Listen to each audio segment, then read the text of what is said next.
Blog Talk Radio.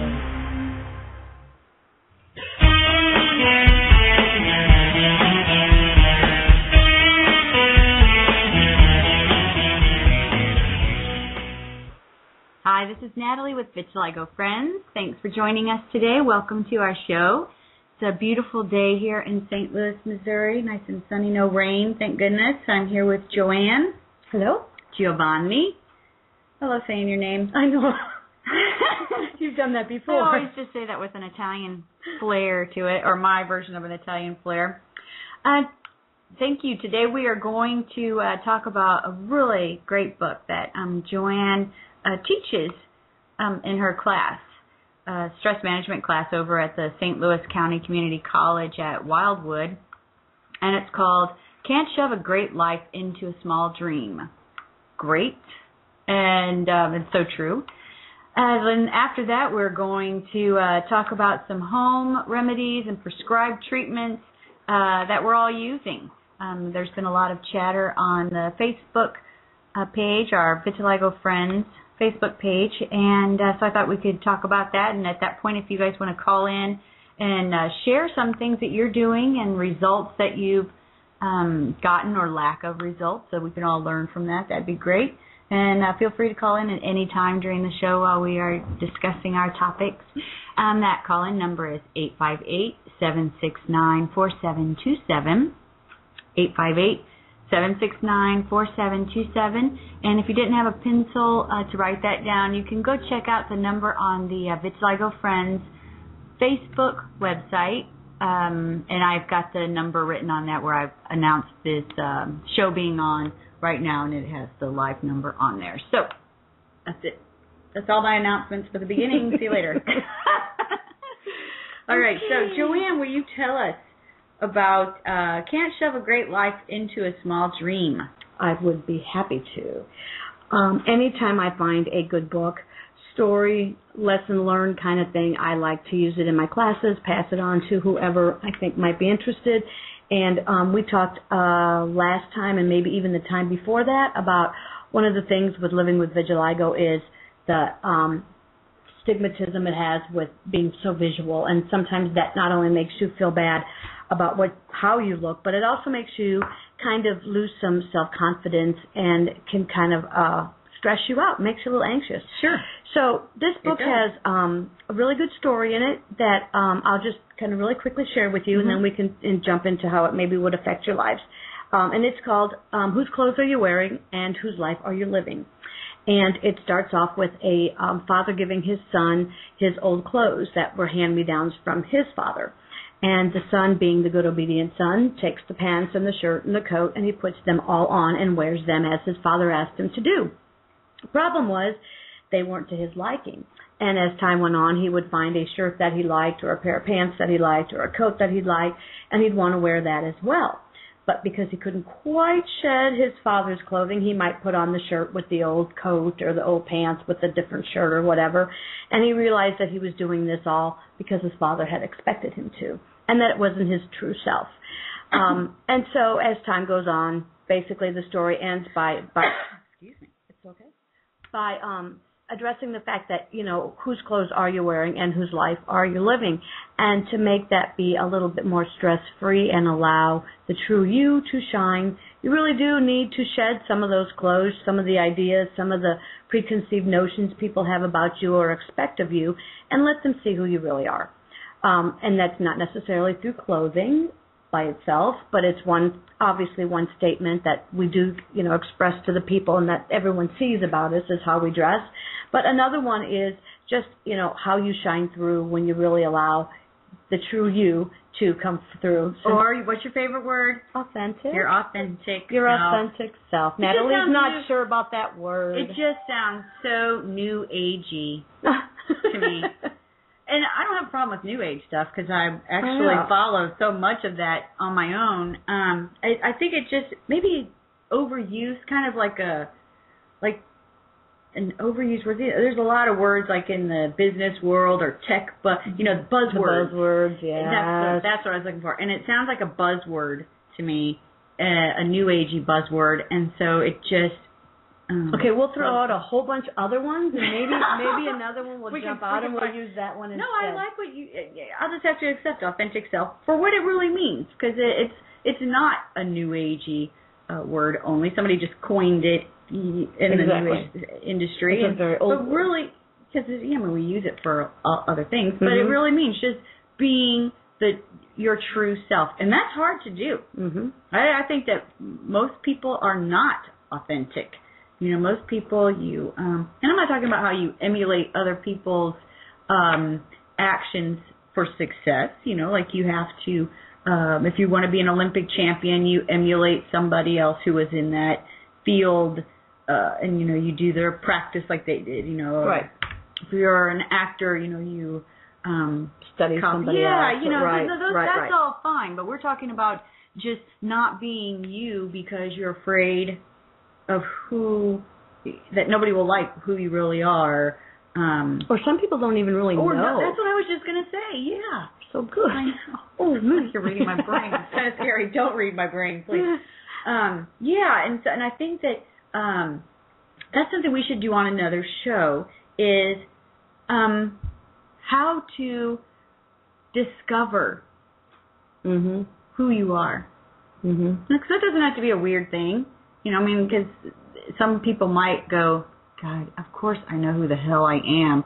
But maybe you don't know how to express that or live in that for that to be okay. You don't want to explore some things that you enjoy doing because you don't want to be the crazy person doing this because the people in your family don't really do that. Right. And that goes back to that story. He at first didn't want to change the outfit because it's going to not only is it going to make his dad mad because he was expected to wear those clothes because heck, it was good enough for everybody else. Why wouldn't it be good enough for you? Sometimes our families can do that, or our friends can do that. If we get in a certain group of people that, let's say that you are very creative writing poetry, but your friends are all football players.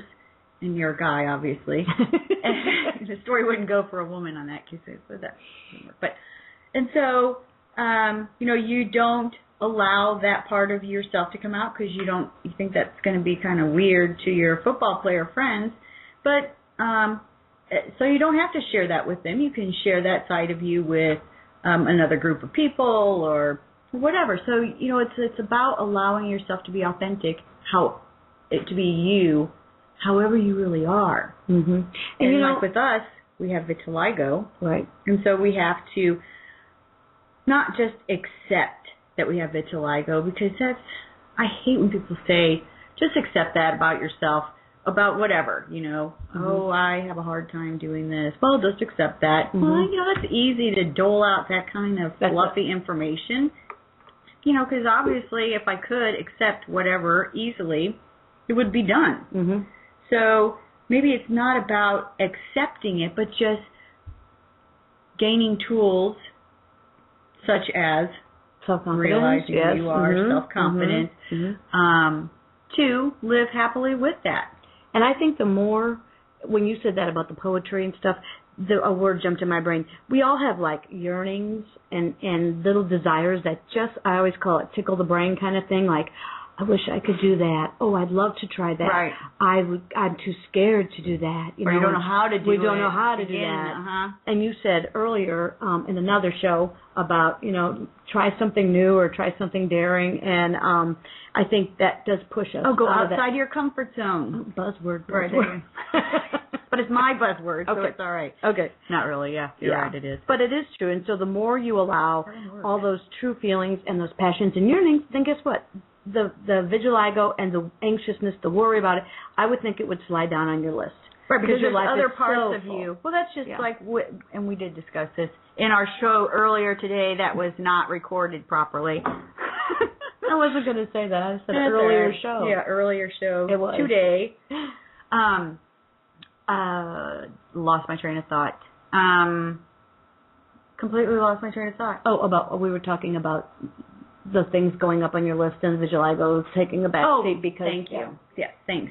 That because I use my vitiligo to communicate with other people, to reach out to them, because I understand what it's like to have vitiligo. You know, I've got it.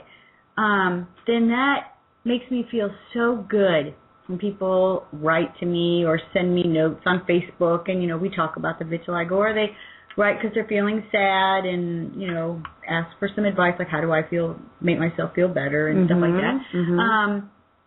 By giving, I mean, I'm not trying to sound altruistic, because we all do things for other people in whatever avenues, but it really makes a big difference in your life when you do give outside yourself, because your attentions are focused on the other person rather than on yourself.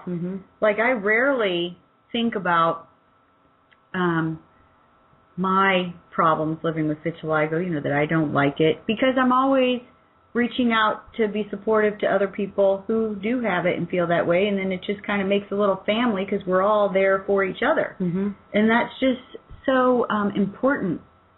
Well, and we talked earlier about being the victim or the survivor, and being the one who sits there and feels sorry for themselves, or the one who then turns around and makes that situation be a giving one, or helping somebody else, or teaching somebody else. I don't know what words you want to use, but yeah, certainly, you know, we also mentioned the fact that we do a lot of things to make ourselves feel good. You know, we do our hair a certain way, we wear makeup, we do all kinds of things, because when we do that, we feel so good. And when you feel that good, then you're not going to feel bad about vitiligo. You're going to say, okay, you know what? I look so good, I feel so good. Then it's not always right in front of your face, I think is what I'm trying to say. And I think it's very important, too, that we have the base belief, because sometimes we do have to change our belief system, you know, because we have, like we talked about last week in the 4 agreements, there are certain agreements, negative agreements that we've made with ourselves that there comes a point where you just have to say, I'm going to break that agreement, because it really doesn't make me happy. You know, you don't know how to, you've been told all your life, you can't dance, you can't sing, but you love to do that. I can't sew. I'm kidding. You've never even heard me sing. Yeah, right, I haven't. Okay. I don't sing that great, but I'm a karaokeer. I have heard you sing. I love to karaoke. Yeah, I have heard you. And that's and the only reason I like to karaoke is because it lets me get up on a stage, which terrifies me, but I like to get out of my comfort zone. That was one thing that I first started making myself get out of my comfort zone, was getting up on that stage. First, I had to have a friend with me, and so I'd always like try to find a partner. You know, somebody come up and sing with me, and then finally the DJ Charlie, he said he would sing with me that night. And so I got up there, and then when I got up there and he put the song on, he said, all right, you're going to do this on your own. And I was like, what? And he said, you can do it. And I was petrified. And then, so, you know, like singing a little quietly, and my hand is I've got a stupid stance when I'm up there. I always have one hand in my pocket, front pocket or my back pocket, and then I just sing, like just straight singing. I don't like, some people move around and they're dancing, having a good time. I'm not the show. I'm not the performer. And I will tell you what, after that time, it still was hard for me to get up and do it each time, but I felt so good because I made myself do something out of my comfort zone. And that's a great point that we should all do that. I mean, I can't say do something out of your comfort zone every day. I mean, that's a little much to ask for anybody. But whenever you come up against something that does scare you, and if it's safe to do, then just do it. And you're going to feel so good about yourself, and that builds self-confidence, boosts your self-esteem, and then that glows. And that's, what you want, that shining personality. And, that comes from our life experiences. That's why I'm happy to be turning 36 this year. All my life. Got a lot of life experience under my belt. Me too, at my young 42 years of age. You are Faye. You are 42. I know. What can I say? Well, the other thing though that you mentioned about that you get that glow. I like how your lower number is 42. Like if you're faking it, you should fake it like really low. Because somebody in their 20s isn't going to say, I wish I was 42. That just pretty much gave my age away, didn't it? Oh, God. Okay, sorry about that. Well, now you know. Okay, back on track, Natalie. Yes, sorry. You already get me all flustered I about know, my sorry age. about that. You look beautiful. Stop. Thank you. I know. I'm kidding. Okay. No, you were talking about the glow. And, you know, if you ever, I don't know if anybody out there has ever been to any kind of therapy or a psychiatrist or whatever, but there's always an inner issue. You know what I mean? Like, so it's like, yeah, your vitiligo might be the outer issue, but there's almost always inner issues. Absolutely. Okay. Yeah. It might be due to the vitiligo that now you're very self-conscious, you've lost, you know, some self-worth, you feel shy, maybe you don't go places, do things because of that. Mm-hmm. So it could be an outward problem, but it turns inward too, and that's the things that you have to deal with, because if you can deal with the inside, the outside. And when you're having to deal with something, you know, it doesn't always have to be mental. Mentally deal with it, you know. You don't have to always mentally prepare, because just like we don't go, or at least I don't go outside without, you know, putting on at least mascara and lipstick, or doing my hair, or putting on clothes that I feel are presentable, you know, then if you are going to feel better about your vitiligo by covering it up, you know, there's no guilt in that. You're not like, because when I cover mine, I don't do it because I'm ashamed of my vitiligo. No more than when I put mascara on, it's because I'm ashamed of my eyes. You know, it just enhances the look. Like I put my lotion on, so other people may use makeup, or some people get tattoos. Oh. Yeah, well, I mean, I've never seen it, but I've read about that. And so, I mean, there's lots of things that we can do physically to change it, to boost our self-confidence. And there's no shame in that. You know, there's none. And I think that that's one thing that we need to get across, is that if you choose to cover it up, you are not, you know, hiding. Yeah, you're not hiding. You're not ashamed. You're just enhancing what you have. And that's perfectly fine. And, I mean, people do that every day, all day. We talked earlier about, think about all the people who, you know, have to be so skinny, have to look a certain way, you know, and they think it's enhancing them. And if it does make you feel better, then that's so worth it. If you do it for the wrong reasons, because it's, you know, I won't look acceptable unless I weigh 101 pounds, that can maybe be a wrong issue. But for the most part, we wear clothes and our hair styles the way we do because we know we look good, and that makes you feel good. So when you are out there, you walk around with your head held high, not shy and embarrassed, with your, you know, head down, not looking at people. Yeah, and this is, you know, life is about doing things to help other people, but also to feel good while, you know, we're alive, and to get the most out of every moment that we're here. So why would we not, you know, try different treatments, you know, like go lay out in the sun, see if it'll repigment, go to your dermatologist, find out what medicines, you know, you can try. Always trying things, change your eating habits, you know, whatever, but never doing any of that with a negative thought in your head saying, I'm ashamed of myself, this is why, so I better, you know, go and try this and some other new cure. Or sit at home on your computer all day looking up cures because you're just desperate to change. Well, guess what? The change can come from right within you right now. There is no cure for vitiligo. There just isn't. And that's okay, because we can still live happily every day by either not worrying about our vitiligo and how people respond to it, or covering it up, or, you know, seeking treatments to try and repigment. I think a lot, because up until this past week when I was doing a little bit of research, we really have the wrong word when we are saying, let's try UVB to cure vitiligo, or this company's, I don't want to name any companies, but, you know, their treatment is going to cure vitiligo. Because the fact is that until they find a genetic treatment, you know, that turns off that gene, they're not curing vitiligo because you can't just take it out of your bloodstream. It's not like a tumor where you can cut it out and then radiate the area and then the cancer cells are gone. It's a gene that turns off and on. What about the stress related? Well, and so that might be able to turn the gene back off. It could, because that works on the genetic level. Mm-hmm. But any kind of topical ointments,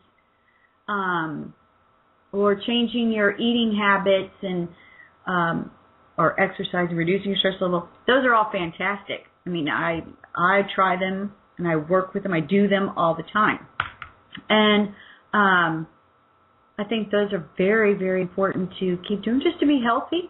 But I think that it's not a cure. So, and don't worry about finding a cure, or why aren't more people in the medical community, more scientists, more dermatologists, why aren't they looking for a cure? No one's finding a cure. Who cares? I mean, not who cares. Let it go. It's okay. There's plenty of people out there working to find a solution to vitiligo. And there's not a cure now, but there are treatments that you can do to feel better. Cover it up. Eat better, go out in the sun, whatever. Just try whatever you can. Mm-hmm. And if for any reason it's keeping you from living the life that you really should be living, that's where I think you need to address what's wrong inside. Because not to let that be the main focus, or to paralyze you, or to keep you from going outside, or from dating, or I don't know, whatever it would be stopping you from doing. I think then it turns into a huge stress issue and a huge emotional issue for you as well. Absolutely. And another treatment is going to a therapist. Mm-hmm. There is no shame in going to a therapist. If anything, it takes a lot of guts to ask somebody for help. Right. And though you can talk to your friends, you can talk to other people who have vitiligo, and that's great for a support group. I love that people who go to Vitiligo Friends on Facebook, that it is really a family atmosphere, because we all have something in common and we all know what it feels like, and so we're there for each other. But we don't have tricks and methods or techniques. Magic. Well, we don't. I've got a little bit of magic, or techniques that can be used really. So you need to go that step beyond and go talk to a professional who can give you ideas on what you can do to make yourself feel better. Read books, like this book. It's there's so many ways that you can reach out to get the help that you need to feel better emotionally. And I think that's my whole point, is that we need to tackle the emotional side to feel better, rather than worrying about find a cure. Let's work with something that we can deal with today. Yes, and the emotional issue is something that we can handle today.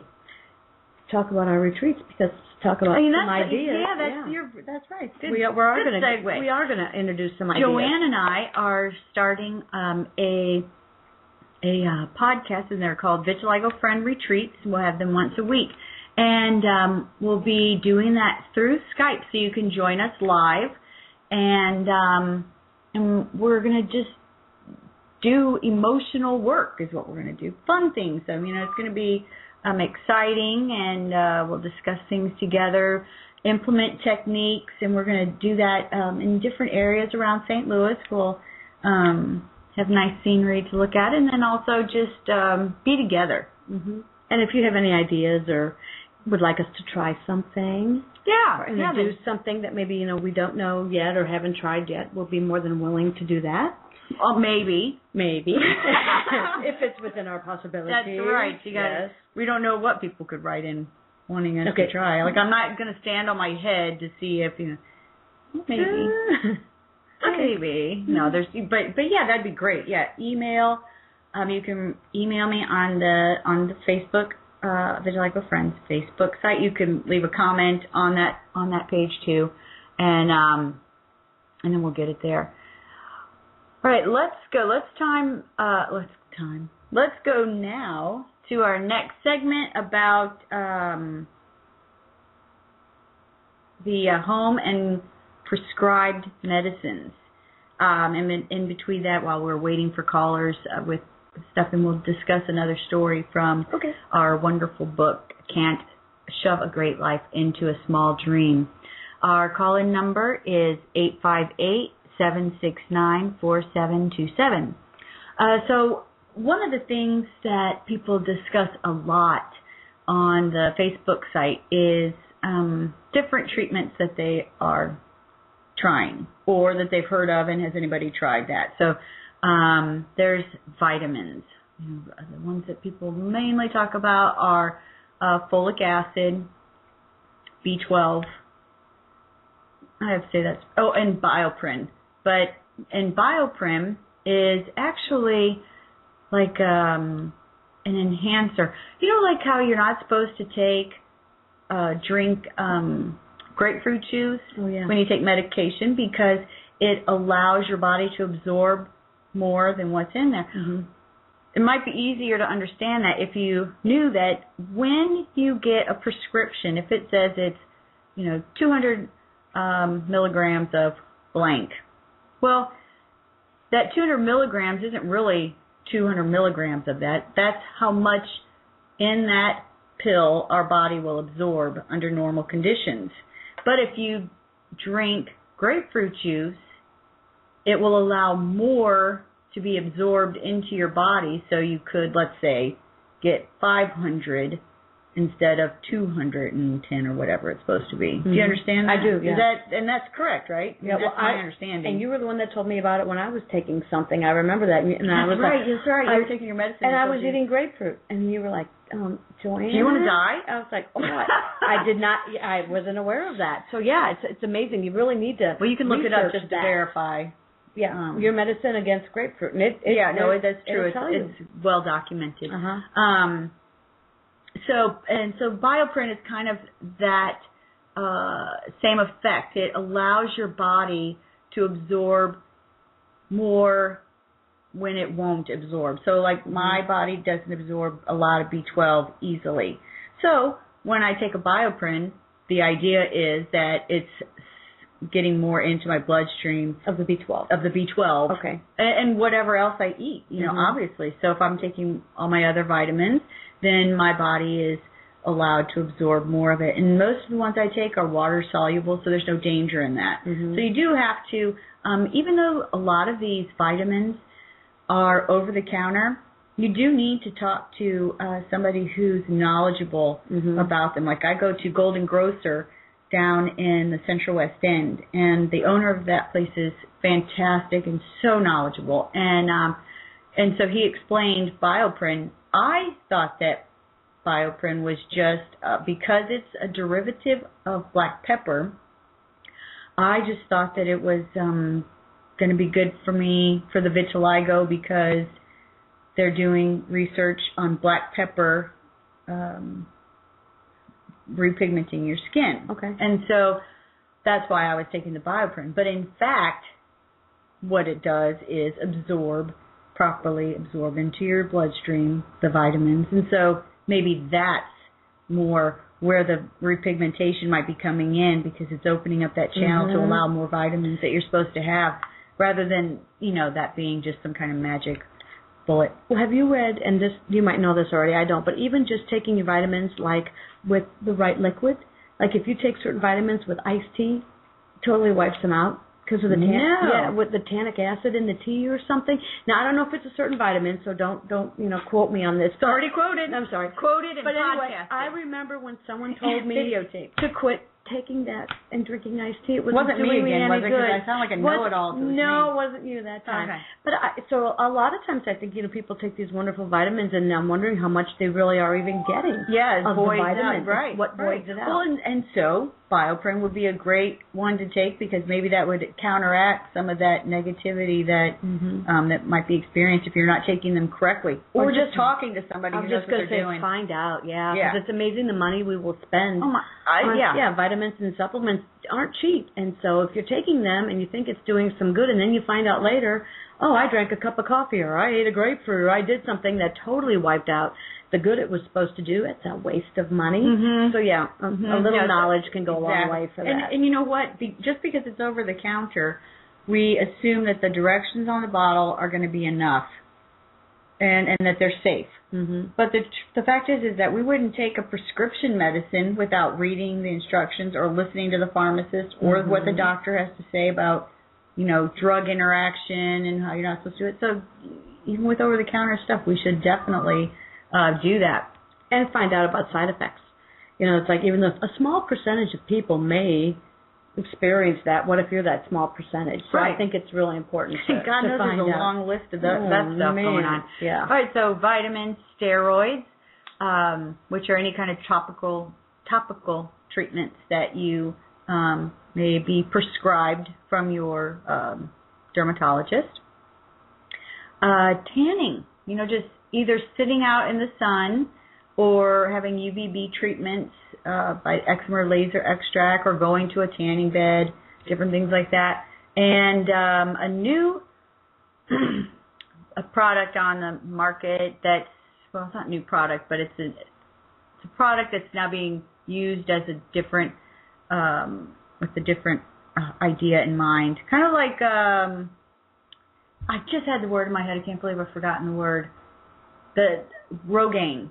Oh, yeah. Was it Rogaine first, initially, for something else? Like for heart treatment or something like that? Or was that Rogaine? Oh, no, it was the other one for men, I think. Oh, and then it was something else before that?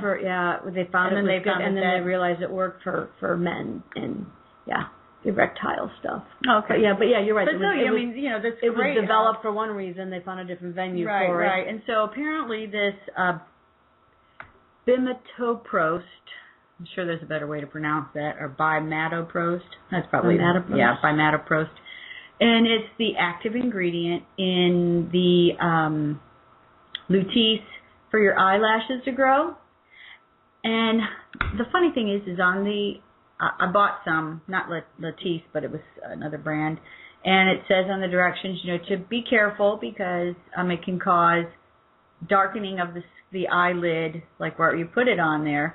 And now they're testing it to see if it can repigment skin. Well, I don't know why when I read that, I didn't put two and two together going, wait a minute, if it's going to repigment this, I wonder if I could put it on this and repigment it. So that would be...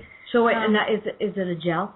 Is it a Yeah, it's a gel. Okay, so it's not like an eyelash brush. It's a gel.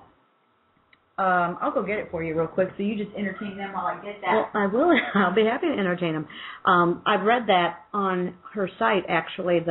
On the cover page, she has the story about it, and I think she's even got some links to that explain how it's supposed to help the growth of eyelashes or volume of them or something. Yeah, both. I was thinking it was a brush. Yeah, so see what I bought it's from L'Oreal, and it's just Lash Serum. I don't know. It doesn't list this bimatoprost in the ingredients, so I don't know if there's other medical term, pharmacological words it can go by, but whatever. It's this, and so it just looks like an eyelash curler. You know how they have that foam thing and a curler, so it kind of looks like that thing, and then you just brush it along the eyelid line at the lash line, and then I'm not going to put it on now, but and it really does work.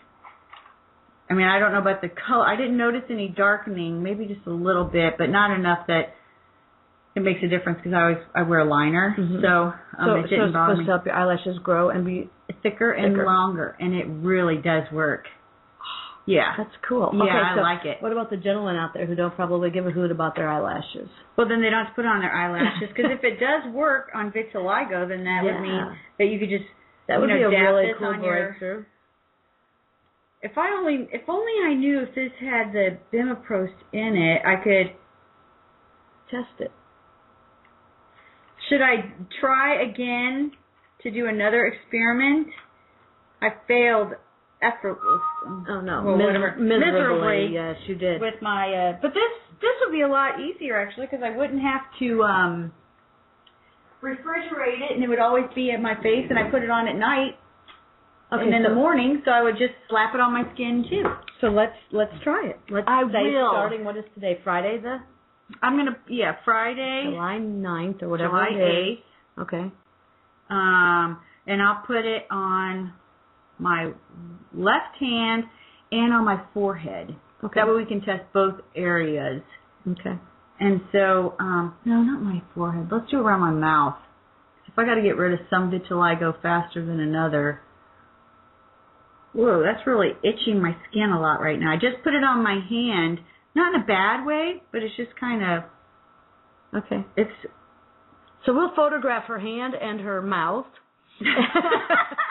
and we'll have you watch this progress, and we'll see. And I'll do a podcast about it too. Well, what's the Latisse or Latisse it's prescription only. Oh, that is okay. But I can't believe how much this is really stinging's not the right word. It's making my hand itch. It's not, so it doesn't hurt or anything. It just makes me, I want to itch it a lot right now. So something's going on. That's weird, because I literally just put it on not a minute ago, and it never affected my eyes. And that's even more sensitive. Whenever I put it on my eye, here's a matter of fact, I'll put it on part of me that has no vitiligo, and then let's see, or that I can see that it has, that doesn't. Okay, let's just see. Interesting. All right, now I put it on my forearm. So we'll just see if that starts itching in a few minutes. Well, we're not to be quiet while we wait. No, I'm staring at your arm like, what's going on? Yeah. Okay. We'll see. If it starts itching, I'll interrupt. All right. So if anybody, if you've tried that, have you tried that? Have you tried any particular remedies that have worked, or tried something for an extended period of time and it didn't work? Then call in and let us know about it and tell us your experience. All right, so what's another, Joanne, if you could share with us another story from Can't Shove a Great Life into a Small Dream. All right, I'll be happy to. This one is called Eggs, Carrots, and Coffee Beans.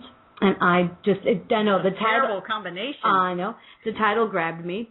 So I just decided, okay, I wonder what this one's about. And it was really good. And it talked about if you've got a pot of boiling water and you put a hard, raw carrot into the boiling water, it turns soft and mushy. Mm-hmm. If you take an egg with the shell or whatever and the liquid inside and you put that into boiling water. So you put an egg into boiling water. Well, I'm telling you need to know about it's not cooked or anything. Right. Okay, gotcha. It turns hard and you have a hard-boiled egg, and it changes its texture as well. Mm-hmm. If you were to take a handful of coffee beans and percolate them and throw them into water, they totally use their surroundings to become something else. That's true, yeah. It does. And so, it was a cute story about a daughter who wasn't feeling very good about herself, and her mom's like, some people turn to mush, some people turn really cold and brittle, and some people use what's around them to make them better. And I thought, you know what? That's kind of a cool story.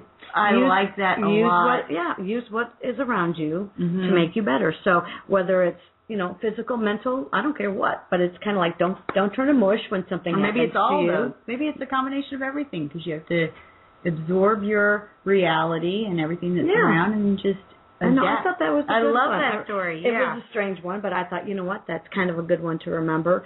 Anytime I hear a story, or my class, every time I say, I have a story to tell, they just start giggling, because I just love to get my point across in a story. I think I tell them people may not remember my name a year from now. They might not even remember the class they took, But usually they come back and say, I remember the story you told, or I remember whatever. Nice, right. Yeah. Because it made an impact It on does their make life. an impact. So I think reading and doing anything you can to help change yourself, motivate yourself is key.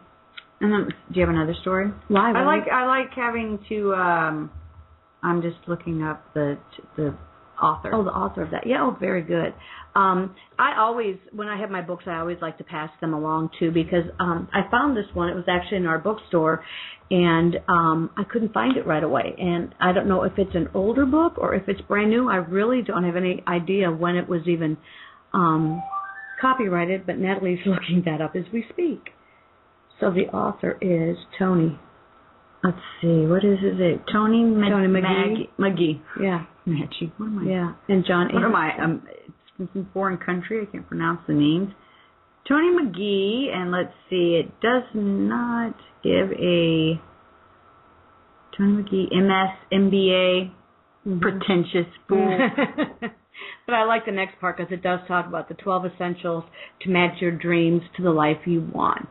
And I think that goes back to the first story, is make sure you're living the life you want. You know what? And I like how that is worded too. 12 life essentials to match your dreams to the life you want. Mm-hmm. Because, like, when I was a little girl, I wanted to be a movie star. Mm-hmm. You know, I mean, well, most kids, or most girls, I think, kind of want that kind of glamour, and I want to be in the movies and all that kind of stuff.